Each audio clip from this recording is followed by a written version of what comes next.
Bom, primeiro, boa tarde a todos. Essa é uma videoaula da disciplina Estado de Direito e Cidadania em perspectiva comparada. E a gente está aqui no dia 5 de setembro de 2018 e eu vou fazer uma espécie de mais uma revisão daquilo que a gente já tratou já sobre a prova, né? A prova presencial. Se estiver dando muito problema, vocês avisem, né? Aqui quem eu consigo ter contato assim, direto com a tela aberta é na plataforma. O Fábio está dizendo que está dando retorno. Se vocês repliquem assim a mensagem, porque às vezes é só num computador. Se forem vários eu paro, volto. Enfim, a gente vai tentando melhorar. Já tem 2 aulas já publicadas em YouTube sobre como é que funciona a prova presencial, né? E funciona mais ou menos parecido com esses exercícios que vocês têm no livro aula, que são questões dissertativas, né? Então, basta olhar lá o modelo, é aquele modelo mesmo, tá? Então, em outras 2 aulas que tem no YouTube, vocês podem encontrar, a gente discute mais ou menos esse conteúdo. E eu falo, dou mais ou menos algumas dicas, né? Essa primeira prova presencial, ela compreende as aulas de 1 a 7, tá? E basicamente o tema ela é variado, né? Meio que mistura assim, o conteúdo do livro com o conteúdo que a gente trabalha na plataforma. Eu dei assim, umas dicas principais, é algo que a gente conversou aqui nesses vídeos e às vezes até comenta em fórum, sobre o tema da relação entre democracia e solidariedade, né? E eu não sei se vocês lembram, agora não estou na mão aqui o livro, mas eu falei de um livro, num outro vídeo, da Maria Silva de Carvalho Franco, sobre os homens livres na sociedade escravocrata. E eu falei que, na verdade, o Brasil é muito marcado por uma sociedade muito insolidária, muito desunida, muito desarmada, muito desagregada. E se a gente fala que democracia tem muito a ver com relações de confiança, relações de fidelidade entre poder público, entre aquilo que você compreende do povo, seja realmente do povo, e isso mistura também com uma noção de republicanismo, né, de coisa pública, de apreço à coisa pública, a nossa insolidariedade, a nossa desagregação, ela é completamente mortífera para qualquer processo democrático. Porque muito facilmente nós ficamos a reboque de qualquer interesse menor que apareça. Seja um interesse pessoal, um interesse de amizade, um interesse cujos valores são os mais baixos possíveis, né? Então isso é algo assim, marcante na análise sociológica brasileira, no comportamento brasileiro, né? Então, basicamente assim, compreender como a relação entre solidariedade e democracia é uma relação praticamente umbilical, né?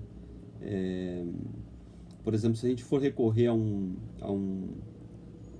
Isso é uma preocupação assim, marcante nos pensadores brasileiros, nos intérpretes do Brasil, nos sociólogos, né? Por exemplo, um dos que mais moldaram o pensamento brasileiro, pelo menos até os anos 80, sobretudo, que foi o Oliveira Viana. Ele caracterizava assim, o grande mal do Brasil a partir do mal das elites, da irresponsabilidade das elites. Que elas tampouco demarcavam essa solidariedade, essa relação de cuidado do próximo, etc, né? E mesmo assim, o cuidado no seu grupo e para além do seu grupo, tá? Até mesmo a criação de vínculos no Brasil, ela é muito pobre, na verdade. Nós criamos poucos vínculos, poucas relações, poucos clubes, poucas associações, e às vezes a gente só vê isso na tragédia, né? Isso aconteceu no Museu Nacional, aí agora vai criar associação, fundação e não sei o quê. E por que tem que acontecer uma chacina, uma tragédia, um morticínio grande, algo vir abaixo, para que essas coisas aconteçam, né? porque a gente vai levando as coisas assim de forma desagregada e pouco unida, né? Então, na verdade, uma das coisas que pode aparecer é essa reflexão, né, sobre esse drama, né, do insolidarismo no comportamento político e social brasileiro. Democracia se constitui como uma coisa pública, como uma coisa de ação pública coletiva, né, sobre as relações de poder, as instituições. E a falta de um cuidado, de uma relação com o outro é completamente marcante para a falta de apreço democrático, de vida democrática.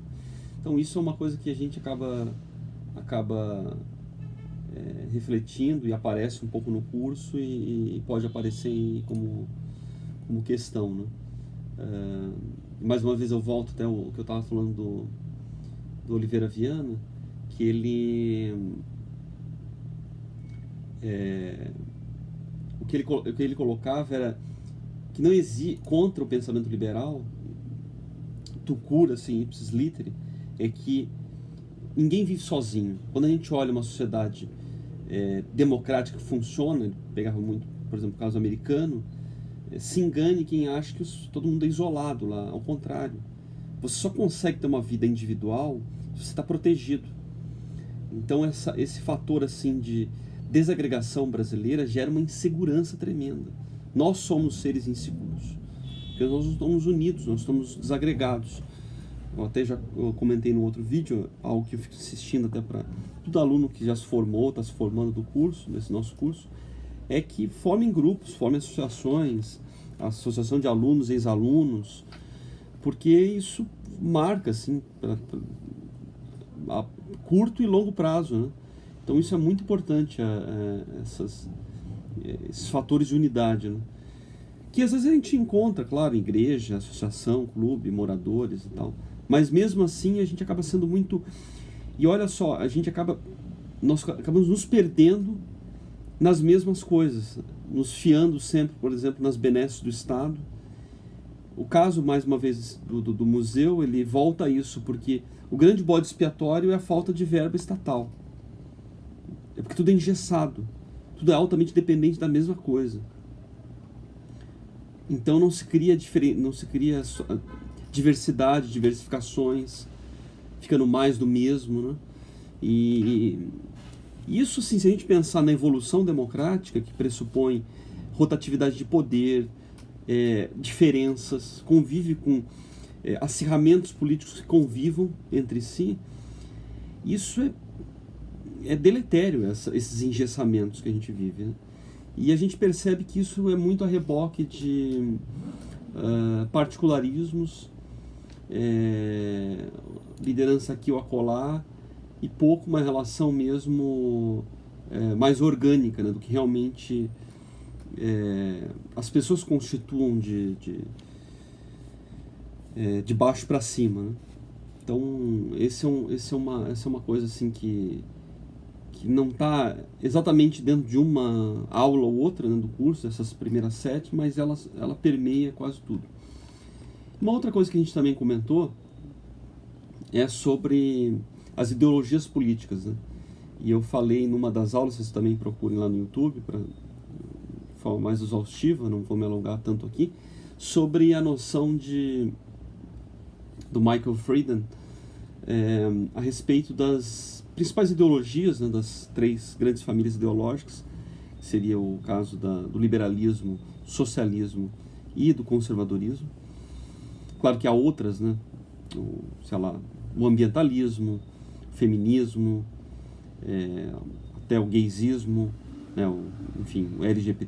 Enfim, o termo pode ser arriscado, que você pode correr pode ser um problema, mas agendas, né? Enfim, existe uma série eu não estou fazendo juízo de valor, tá? Uma série de ideologias aí que existem. Mas os grandes arcabouços realmente são essas 3 aí que eu mencionei. Opa, acho que escapou um pouquinho aqui, só vou voltar. Tá voltando já.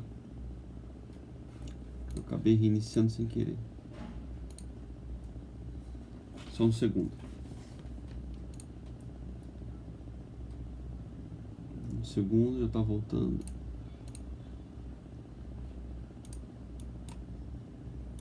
Tá voltando já. Eu vi que escapou aqui, mas já tá voltando. Acho que agora já tá voltando já, né? Enfim, eu parei a hora que saiu mesmo porque eu vi que tinha escapado aqui a conexão.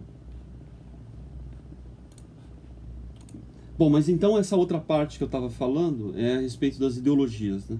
E algo muito interessante nessa abordagem do Michael Friedan é que ele trata de uma espécie de abordagem morfológica da ideologia.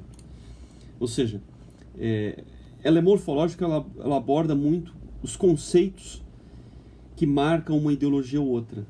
E isso a gente percebe, se a gente for fazer análise agora eleitoral, dos candidatos, a gente percebe isso de um modo muito claro.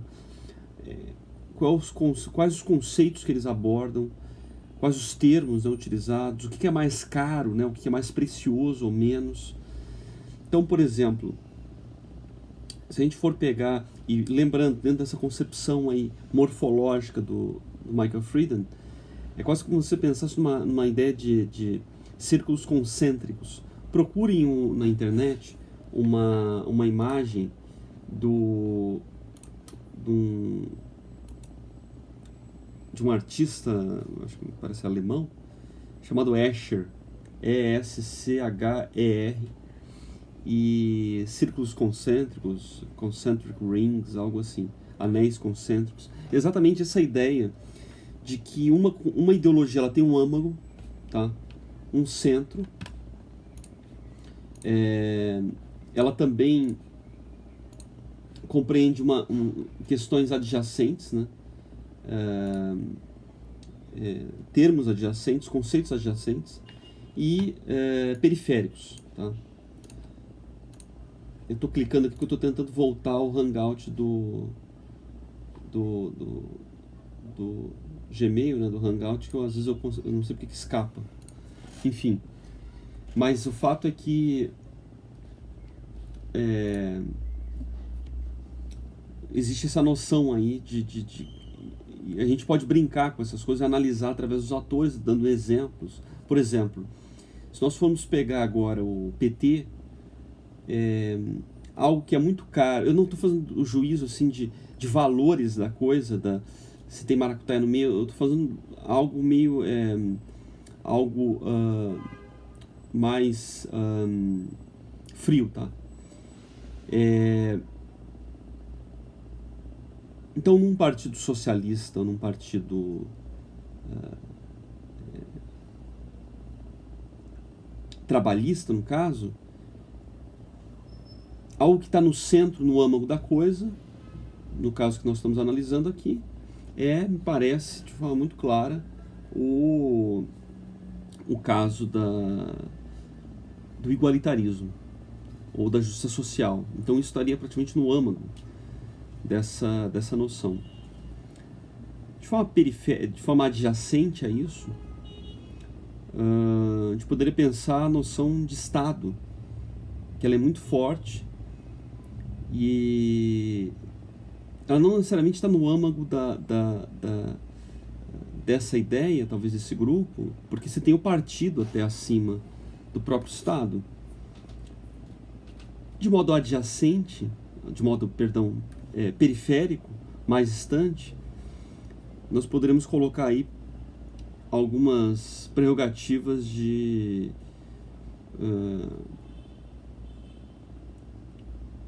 liberdade econômica, porque em nome dos conceitos, das ideias centrais e adjacentes, se poderia privar parte de liberdades econômicas.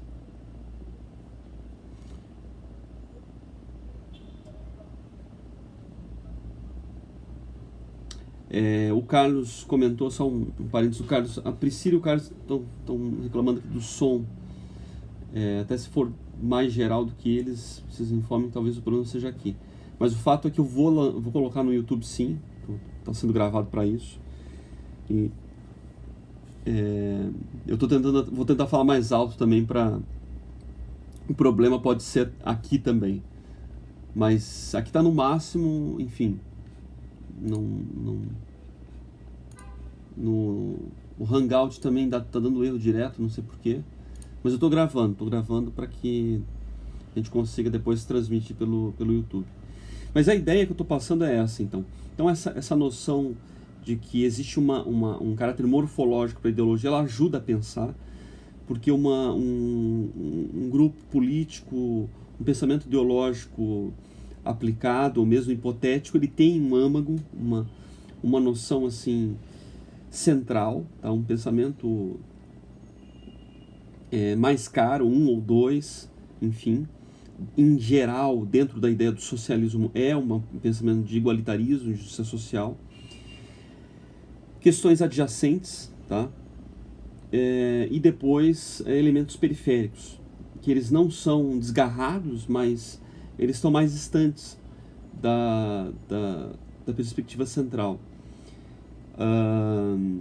Isso é mais difícil às vezes definir, por exemplo, em aspectos circunstanciais, né? Mas, ou por exemplo no caso do conservadorismo, a gente poderia elaborar aí que, em tese, o conservadorismo preza, né,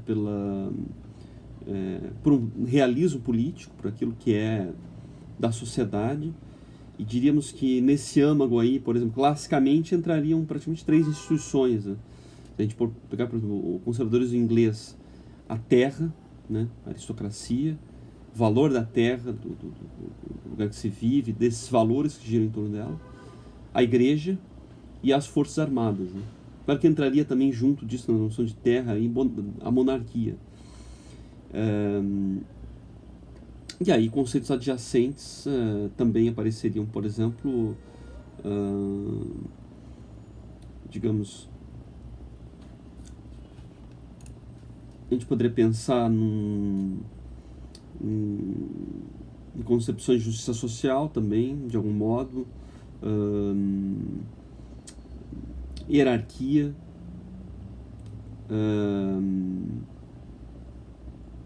que mais? Essas noções que eu falei de monarquia, terra, elas não necessariamente estão centrais, elas podem estar adjacentes também. Mas isso tudo depende do momento histórico do país e tal. Mas existe uma série de noções, né? Talvez um senso comum também, estando adjacente, você corresponde, a política deve corresponder a um senso comum da sociedade. E de forma mais periférica, adjacente talvez o Estado também, e de forma mais periférica, elementos, talvez a justiça social esteja mais fora, ou até liberdades econômicas, enfim. Um liberalismo mais enfático, é claro que a liberdade em todas as instâncias está no âmago, né? E aí você pode conseguir a liberdade política enquanto democracia estaria também, mas ela pode estar adjacente, e periférico, algo mais distante, o Estado, ou às vezes o Estado até escapando dessa periferia da concepção liberal, né? Então, a gente poderia pegar também casos de agendas, né? Por exemplo, a agenda verde, o ambientalismo. O centro é a defesa da natureza, né?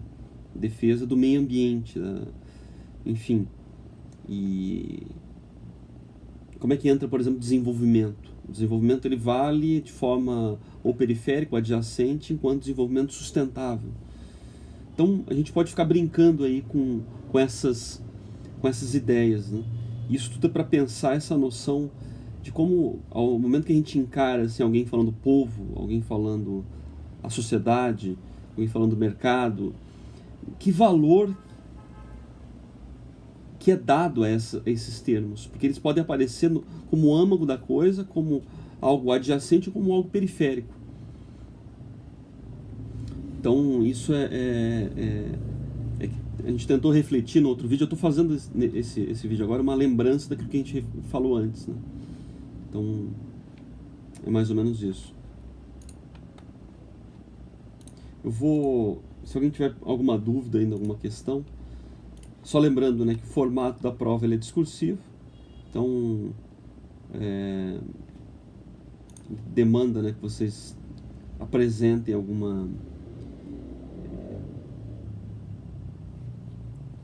uma ideia, um desenvolvimento, né, de um argumento, e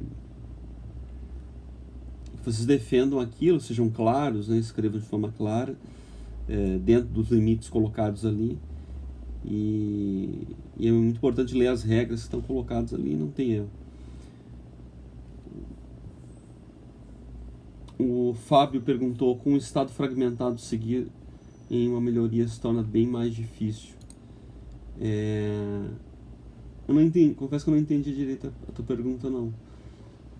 Com um estado fragmentado, se você puder desenvolver melhor a questão.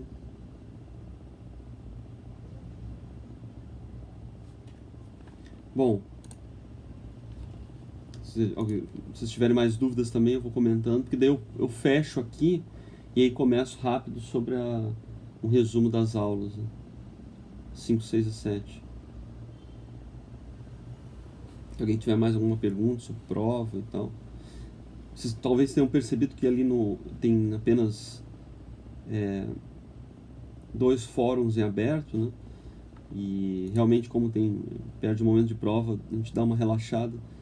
E aí depois, na aula seguinte, eu já abro com um novo fórum, para que todo mundo participe.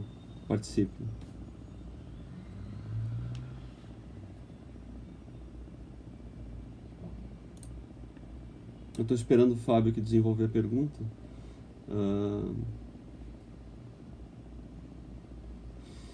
Com o estado fragmentado, dividido, seguir uma melhoria se torna bem mais difícil, mas depende em que sentido melhoria, em que...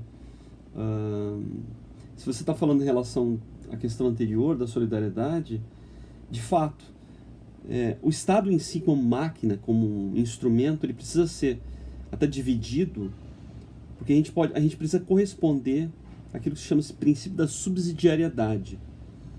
A esfera superior ela só aparece quando a esfera inferior ela se torna incapaz. Então, isso na verdade no Brasil a gente quase perdeu essa noção. Por quê? Porque ela corresponde a uma força maior dos municípios. Então, o município deve ser mais capaz de exercer suas atividades locais. O município não sendo capaz ou não sendo de sua alçada, entra o Estado e depois entra a União. Mas a gente praticamente inverte isso. É praticamente tudo União.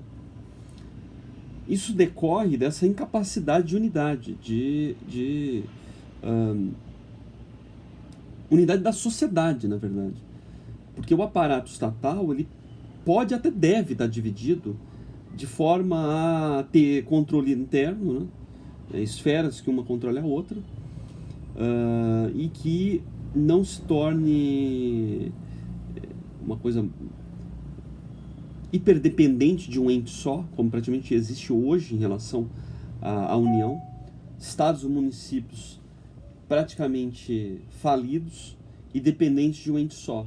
Isso assim porque a gente quase coloca toda a esperança, toda a expectativa numa coisa só, na União, entendeu? É um negócio desesperador, é algo terrível, porque a gente não tem esse balanço aí de uma coisa dentro desse princípio que eu falei da subsidiariedade, né? Que um ente superior contribui com aquilo que supera, né, a alçada do inferior, mas se privilegia a esfera que está mais próxima da pessoa. A nossa distância com relação em Brasília é algo gigantesco, assim, o nosso... enfim. E aí contribui, particularmente no caso brasileiro, que esse ente federal está extremamente distante do povo. O centro demográfico do país é entre Rio e São Paulo, sobretudo. E, no entanto, essa centralidade política está no meio de um deserto, praticamente. Goiás não é o centro demográfico do país. Eu vejo geograficamente aquilo lá está errado, na verdade. É um absurdo. Enfim. Mas o fato é que essa noção de fragmentação, ela tem que ser pensada assim, como é que a nossa sociedade é fragmentada? Porque o fato é que, eu vou ver se eu trago um trecho para vocês de um livro que eu li recentemente, de um dos pensadores do... Deixa eu ver se eu acho.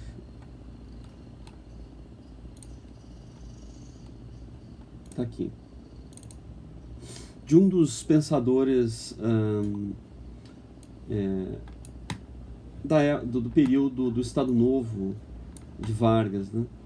Teve seus problemas, obviamente, mas um desses analistas, que era o Manuel Duarte, ele colocava uma síntese num trecho do livro dele que dizia mais ou menos assim, exatamente o seguinte: na América do Norte, nos Estados Unidos, as elites das classes tornam, pela sua poderosa organização e solidariedade, como pela sua preparação técnica, as elites da classe política, os politicians, simples instrumentos passivos da sua vontade e dos seus interesses.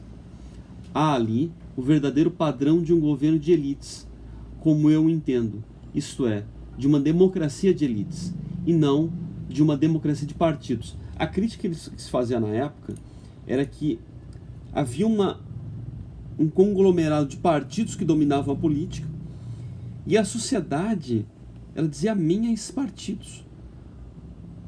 Ao passo que ele fazia uma comparação com o caso americano, em que a sociedade é forte, ela se organiza de forma unida e fragmentada ao mesmo tempo, que elas se unem em organizações diferentes, que a sociedade é plural. Às vezes eu vou me organizar mais numa igreja, às vezes mais num clube, às vezes mais numa associação de moradores, às vezes mais associação profissional, etc., um sindicato, etc.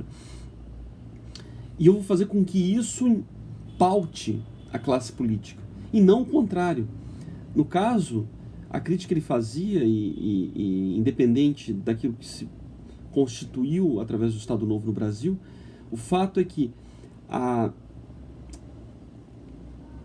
o drama brasileiro é da incapacidade da sociedade pautar a elite política. Então formava-se, e forma-se até hoje, elites políticas assépticas, totalmente separadas do elemento social, e que transitam pautando a sociedade. Ao contrário, na verdade, é um negócio terrível.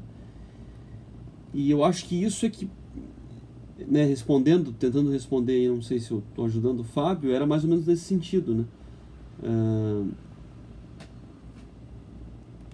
Ele até colocou, no caso de assassinatos a policiais, só não fere a sociedade em si, mas também fragmenta o Estado, tendo em vista que a polícia é o braço armado do Estado. Fragmenta, eu entendi, destitui o caráter da autoridade pública. Você vê uma situação deteriorada aí eu compreendo, né, observo o que você colocou de Estado enquanto autoridade pública. E até fere, eu acho que até fere a sociedade em si, porque representa essa incapacidade de uma sociedade pautar o Estado e não depender. Porque o que eu estou falando, em outras palavras, no caso da polícia, é do drama da politização da instituição. É o drama que a gente vê lá na administração do Museu Nacional, que é o apaniguados políticos da reitoria. Aquilo ali, a universidade, o conhecimento, a instituição vira um objeto de plataformas políticas ideológicas. Isso é terrível, porque existe um grande drama na universidade, mas existem muitas pessoas que querem fazer ciência, mesmo conhecimento, algo importante, e são atrapalhadas pela politicalha que come solta. Na polícia é a mesma coisa. Tem uma tentativa de desvirtuar, né, o caráter profissional em nome de interesses, em nome de trocas de cargos, né? Isso é algo que vocês devem conhecer bastante na prática profissional de todos vocês.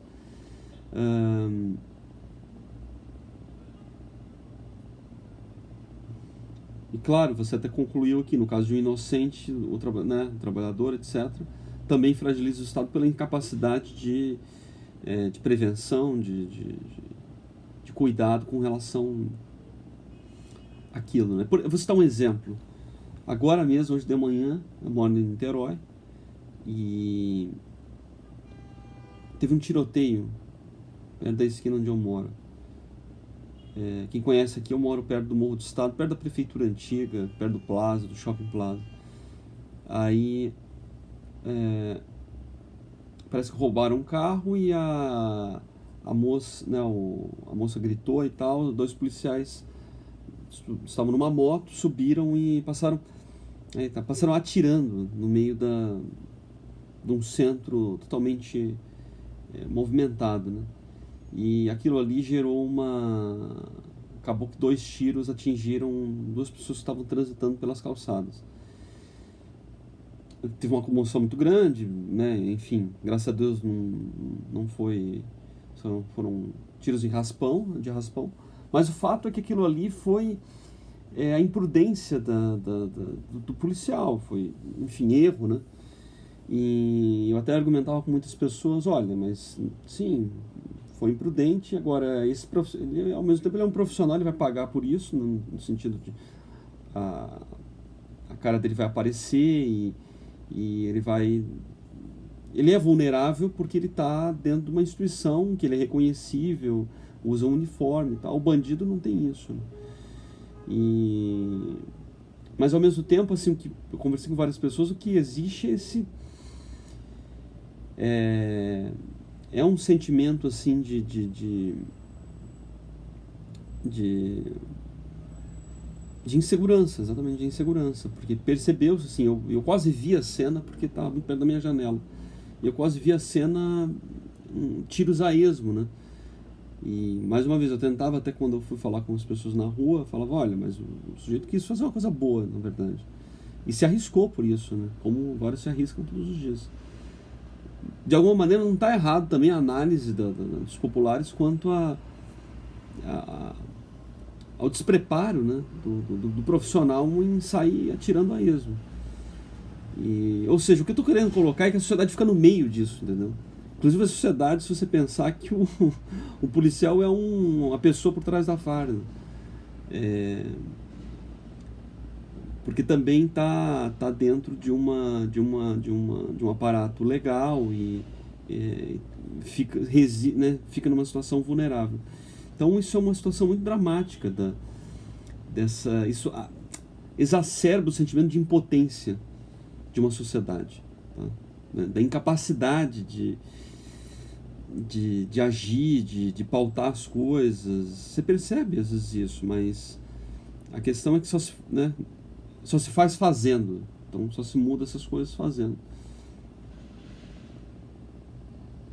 Bom, o Arnaldo, né? E se fosse cumpridos os princípios constitucionais de administração pública, os quais são legalidade, impessoalidade, moralidade, publicidade e eficiência, o país seria muito melhor. Contudo, leis sem garantias não servem para nada. O resultado desses desmandas é o holocausto brasileiro.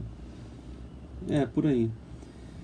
Enfim, eu acho que sobre a questão da prova é isso aí. Eu vou só parar aqui e aí eu abro de volta. Na verdade não vou parar na plataforma, mas só porque eu estou gravando. E aí eu já continuo.